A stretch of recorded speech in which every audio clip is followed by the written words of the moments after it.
வணக்கம்.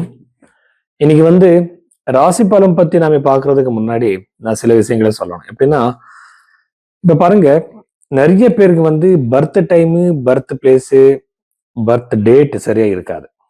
தப்பா இருக்கும். அந்த டைம்ல நம்ம ப்ரெடிக்ஷன்ஸ் தப்பாயிடலாம். அதுக்காக இந்த கை ரேகையும் ஜாதகம் ரெண்டுமே நாம கம்பைன் பண்ணி பார்க்கணும். ஸோ இது எப்படி பார்க்கறது? ஜாதகம் மாதிரியே நம்ம கையிலே கூட ராசிகள் இருக்கு, கிரகங்கள் இருக்கு, இந்த லைன்ஸ் இருக்கு. இப்போ இந்த கைரேகையை பார்த்து ஜாதகம் எழுதுவாங்க. ஸோ அந்த மாதிரிலாம் இருக்கு.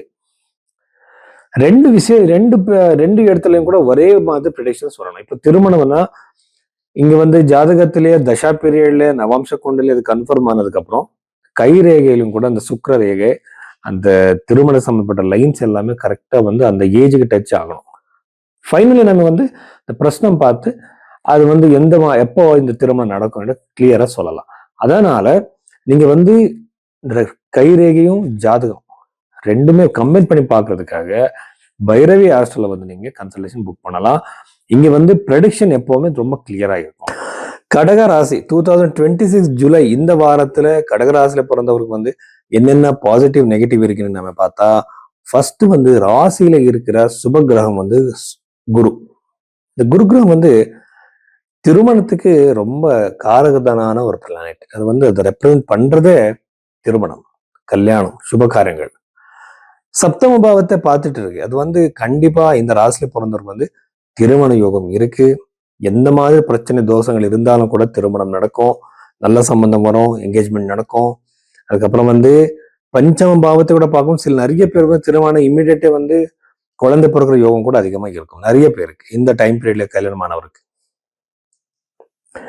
வெறும் திருமணம் கிடையாது, திருமணம் ஆனதுக்கு அப்புறம் ஏதாவது பிரச்சனை இருந்தா, திருமண வாழ்க்கையில பிரச்சனைகள் இருந்தா, மிஸ் அண்டர்ஸ்டாண்டிங்ஸ் இருந்தா, கோர்ட்ல இருந்தா, நிறைய பேர் பிரிஞ்சு வேறு வேறு பிளேஸ்ல இருப்பாங்க, சின்ன சின்ன விஷயத்துக்கு கோச்சுக்கிட்டு. ஸோ அந்த மாதிரி பிரச்சனைகள் எல்லாமே கிளியர் ஆகி அவர் திரும்பி வர்ற வாய்ப்பு கடக ராசியில பிறந்தவருக்கு அதிகமா இருக்கு. செகண்ட் மேரேஜ் ட்ரை பண்றவருக்கு ரொம்ப நல்லாவே இருக்கு. குழந்தை யோகம், சந்தான யோகம் அதிகமா இருக்கு. இந்த நிறைய பேர் கேட்பாங்க, சார் இது ஐவிஎஃப் போயிட்டு இருக்க, ஸ்பர்ம் மெடிக்கல் ஹெல்ப் எடுத்துக்கோங்க. ஆனா ஜாதகத்திலையும் கூட சில கால்குலேஷன்ஸ் நம்ம பண்ணணும்.